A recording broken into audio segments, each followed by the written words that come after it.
Olá, pessoal, boa tarde. Boa tarde.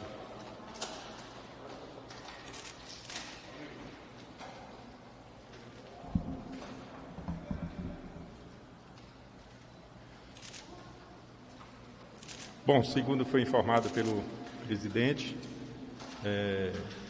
hoje a gente deve começar a votação do PL 6407, famosa Lei do Gás. Nos últimos 30 dias tem sido um assunto pautado por todos vocês. Então, estou aqui à disposição de todos, se vocês quiserem fazer alguma pergunta, alguma dúvida dentro do possível, estou à disposição para esclarecer. Oi, boa tarde. Pois não. Boa tarde. Eu queria saber se tem acordo para manter o texto original ou se vai ter um novo substituto com mudanças de partidos como do DEM e do MDB, e se o senhor acredita que a votação vai ser concluída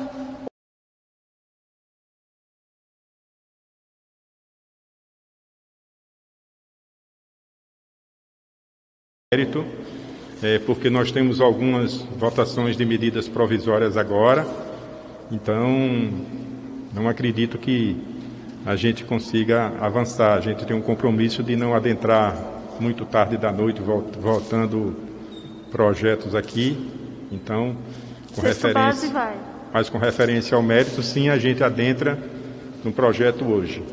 Com referência aos entendimentos, vale lembrar que isso aqui é uma casa de debates e que todos os deputados têm legitimamente o direito de buscar alterar os textos, apresentando regimentalmente as emendas de plenário que eles entendem necessários. Mas o senhor não vai apresentar novo substitutivo? Não entendi. O senhor não deve apresentar novo substitutivo até a hora da votação? Não. Eu conversei com muitos deputados, conversei e recebi, principalmente de ontem para hoje, algumas emendas de plenário, mas eu estou convencido que o texto que foi produzido dentro da Comissão de Minas e Energia é o necessário e é o suficiente para esse momento. Nós estamos resgatando uma lei de 2009 e que de lá para cá não trouxe nenhum avanço para um setor que precisa se desenvolver, com reflexos profundos na composição de custos das indústrias. E muitas delas trocaram a sua matriz energética porque, em função desse retardo na política de gás do país, nós temos um insumo, o gás, um dos mais caros do mundo, $14 por milhão de BTU.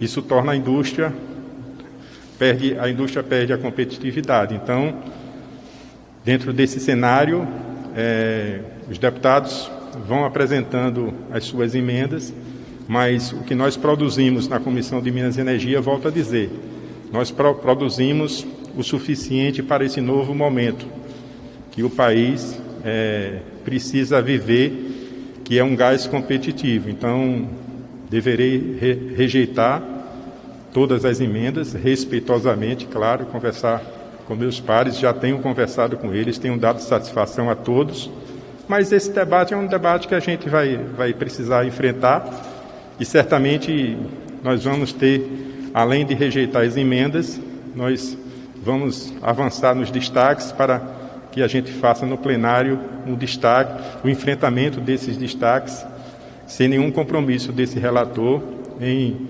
acolher algum destaque. A gente vai ter que enfrentar e, como sempre acontece aqui, a gente vai a voto se preciso for. Obrigada. Nada. Relatora, só em relação a alguns representantes do setor que dizem que essa versão do relatório, essa versão do texto, não apresentam, não repercutem impactos reais ao setor. Queria que o senhor fizesse uma defesa se o texto, do jeito que está, representa ou não mudanças, impactos positivos e reais para o setor. Entendi. Eu sou da Comissão de Minas e Energia. E o ano de 2019 foi um ano que a gente discutiu isso o ano inteiro, até outubro, quando o relatório do deputado Silas Câmara foi aprovado. E nós ouvimos a todos. E quero lhe dizer que todos os operadores do gás no Brasil hoje são plenamente favoráveis ao relatório que foi produzido na Comissão de Minas e Energia. Os consumidores, os grandes consumidores, são totalmente alinhados com o texto que está à mesa diretora, que nós apreciaremos daqui a pouco. O que existe é que aqui dentro da Câmara, alguns colegas que têm opiniões que a gente reconhece importantes para o debate, alguns colegas querem fazer a inclusão de sugestões ao texto, como acontece em todos os projetos aqui. E como eu falei, isso nós vamos enfrentar quando a gente estiver votando os destaques. Mas o texto produzido na Comissão de Minas e Energia, que eu acolhi como substitutivo, e é o meu relatório que foi entregue à mesa diretora, ele contempla positivamente em todos os atores do gás, quem trabalha nesse mercado. Isso é um aspecto extremamente positivo, porque reflete exatamente aquilo que foi construído dentro da Comissão de Minas e Energia.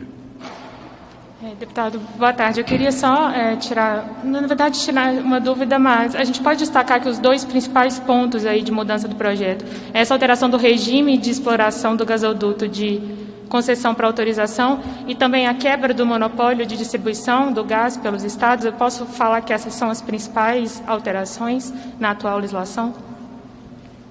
Não, o projeto avança além desses em outros aspectos. O regime de concessão, a outorga de concessão para a outorga de autorização, abre o mercado exatamente e é visto com muito bons olhos pelos investidores, porque a Lei 11.909, ela trouxe muita burocracia para esse setor. Então, a concessão é uma prática que requer licitação e muita burocracia. É muito complexo você vencer essa etapa. É tanto que a lei de 2009 até hoje não foi construído nenhum duto no Brasil. E por incrível que pareça, o Brasil tem aproximadamente 9.500 quilômetros de dutos apenas. A Argentina tem 14.000. Então você vê como a gente está atrasado dentro desse contexto.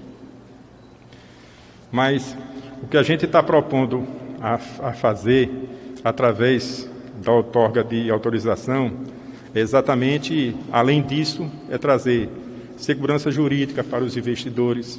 Eles buscam isso. A quebra do monopólio a partir do termo assinado entre a Petrobras e o CAD, feito há mais ou menos um ano atrás,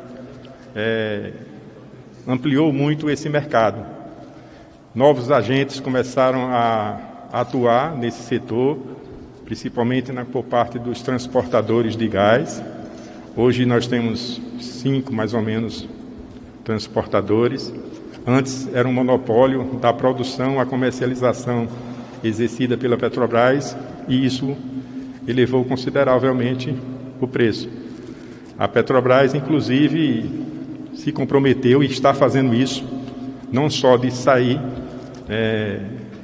desse setor do gás, ou permitir que outros agentes também atuem, disponibilizando toda a infraestrutura. E toda a infraestrutura que existe no Brasil hoje foi exatamente feita pela Petrobras. Os dutos, as UPGNs, que é a Unidade de Processamento de Gás Natural. Então, isso, no olhar do mundo, isso traz exatamente competitividade. E o que o setor precisa é exatamente da competitividade para reduzir o preço do gás e colocar o Brasil de volta no eixo da competitividade mundial. Obrigada.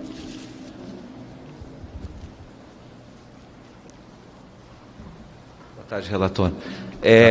Alguns parlamentares apresentaram algumas emendas, ou pelo menos defendiam a ideia de que houvesse investimento público no sentido de um abastecimento permanente de unidades por exemplo, termoelétricas permanentes para manter o abastecimento e aí levar o investimento para o interior do país. Como é que o senhor vê essa proposta, que a gente sabe que foi uma proposta que teve alguma insistência aqui no Congresso? Desculpa, aqui na Câmara. Esse é um tema que foi discutido aqui muitas vezes. Esse é um setor, minha gente, que não precisa de investimentos públicos. Acho que os recursos públicos devem ser destinados para outros setores, para as políticas sociais, por exemplo, ou outros investimentos em infraestrutura que o Brasil precisa. Mas esse setor é um setor que olha muito para o Brasil com um bom olhar. A expectativa, segundo estudos da CNI, é da geração de 4 milhões de empregos nos próximos anos e de 60 bilhões de reais de investimentos por ano. Então, veja a importância que esse setor demonstra para o mundo inteiro. Então, a questão da térmica é uma política que é controlada ou é dirigida pelo Ministério das Minas e Energia, através do Conselho Nacional de Política Energética.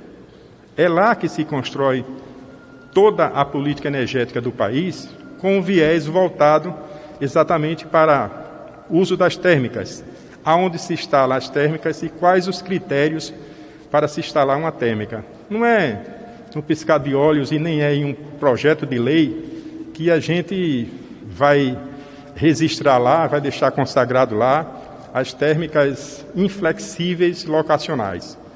Porque térmica inflexível locacional significa um subsídio cruzado. Alguém vai pagar essa conta. O investimento nesse setor de gás é um investimento altíssimo. Somente para vocês terem uma ideia, 1 quilômetro de dutos custa 5 milhões. 1 quilômetro. Então, para colocar no projeto térmicas inflexíveis locacionais, isso traduzindo quer dizer o seguinte: é uma térmica que vai ser construída em determinado local e que vai ficar ligada 24 horas por dia. Na política energética do país, quando uma térmica, ela só é acionada uma térmica quando você passa, por exemplo, por energia solar, a energia produzida pelas hidrelétricas ou energia eólica. Quando essas 3 fontes de energias estão esgotadas, o governo recorre a uma térmica. Por que o governo faz isso? Porque a térmica é muito cara. O funcionamento da térmica é muito caro. E a térmica ligada ao sistema elétrico do país, esse custo vai ser rateado pelos consumidores. É justo você utilizar uma térmica funcionando 24 horas por dia no sistema elétrico e ratear essa conta com a sociedade, com os consumidores? Por isso que eu entendo assim, a térmica é importante, é necessária, mas não é nesse projeto de lei que se trata disso. Térmicas, ou energia elétrica, ou energia, seja lá qual for, é uma política de Estado. Então, por esse motivo que eu ouvi muito se falar sobre esse assunto, mas eu não concordo, não acato no meu relatório exatamente por isso. Só tirar uma dúvida, relator. Uma das coisas que tem no projeto é essa questão de acesso à infraestrutura, né? Por terceiros. Esse custo, por exemplo, para poder acessar, você vai ter um custo, né? Imagino que a dona da infraestrutura, Petrobras, por exemplo, cobraria alguma coisa. Isso quem que delimitaria? A ANP? Como que ficaria? Essa questão é uma política definida pela ANP, mas disponibilizar a infraestrutura que existe hoje foi tudo, como eu já disse, produzida pela Petrobras. A Petrobras é um patrimônio dos brasileiros. Ao disponibilizar essa infraestrutura, a Petrobras fez um gesto com o Brasil. É como se ele tivesse dito: olha, o mercado está aberto agora, não é só meu. Vocês todos podem vir investir, podem vir produzir aqui no país, usem a infraestrutura, a gente compartilha ela, eu vou usar, mas vocês também podem usar. Em outras palavras, foi assim, a atitude da Petrobras significa exatamente isso. E, é claro, a utilização de toda essa infraestrutura é um regramento que é conduzido pela ANP, e muito bem conduzido, por sinal. Pronto? Todos entenderam bem? Espero ter trazido aqui as informações que vocês precisam. Estou sempre à disposição de todos. Obrigado, viu, gente? Obrigado. Obrigado.